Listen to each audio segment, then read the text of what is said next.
আমরা ডুয়েটকে এমন একটা জায়গা করতে চাই। I have a dream to be a duet as a center of excellence in education.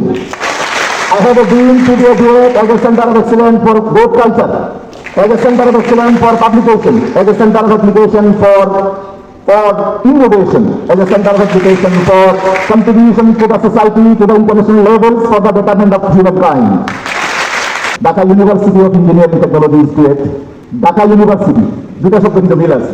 Dhaka বিশ্ববিদ্যালয় যেভাবে বাংলাদেশের যে ন্যাশনাল ক্রাইসিস কন্ট্রিবিউশন এবং ইন্টারন্যাশনাল লেভেলে কিভাবে এখন ভূমিকা আছে, আমি আশা করব আমার প্রাণের দুয়েও সেভাবে প্রত্যেকটা ফিল্ডে অবদান রাখতে ইনশাআল্লাহ। আমরা ইনশাআল্লাহ সেই আলোকে কাজ শুরু করে দিয়েছি আপনাদের সকলের সহযোগিতায়। আমরা ওই আমাদের অগ্রযাত্রা, এই কাজের যে উদ্যম আমাদের কিন্তু চলমান থাকবে, সামনের দিকে আরো এগিয়ে যাবে ইনশাআল্লাহ। বলতে বলেছেন তোমার মতের সঙ্গে আমি একমত নাও হতে পারি, কিন্তু তোমার মত প্রকাশের স্বাধীনতার জন্য আমি জীবন দিতে পারি। বিতর্কের মূল চেতনায় এই উক্তিতে ফুটে উঠেছে। শুধু ব্যক্তি জীবনে নয়, সামাজিক ও রাষ্ট্রীয় এবং আন্তর্জাতিক জীবনও যুক্তির অনুশীলন অপরিহার্য। যুদ্ধের বদলে যখন শান্তির আকাঙ্ক্ষা ব্যক্ত হয়, রণাঙ্গনের বদলে যখন কূটনীতির টেবিলে সমস্যার সমাধান হয়, তখন যুক্তির জয় হয়।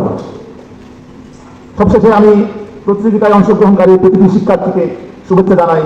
আশা করি তারা তাদের অর্জিত অভিজ্ঞতা ভবিষ্যতে আরো উন্নতি ও সফলতার দিকে পরিচালিত করবে। তাদের আন্তরিক চেষ্টা ও কঠোর পরিশ্রমের মাধ্যমে তারা এই গুণ অর্জন করবে। এখন তো সবারই একটি মতামত হচ্ছে ফলাফল কেমন হবে। ফলাফল আমার হাতে চলে আসছে।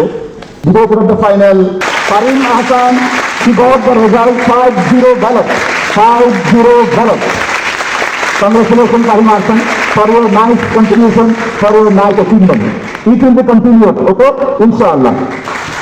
Now the moment of peak excitation is the winning team, JUDO.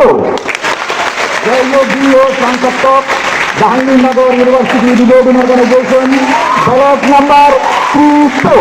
Ballot number 32 is the JUDO. Congratulations from the... Finally, let's work together for the betterment of our beloved.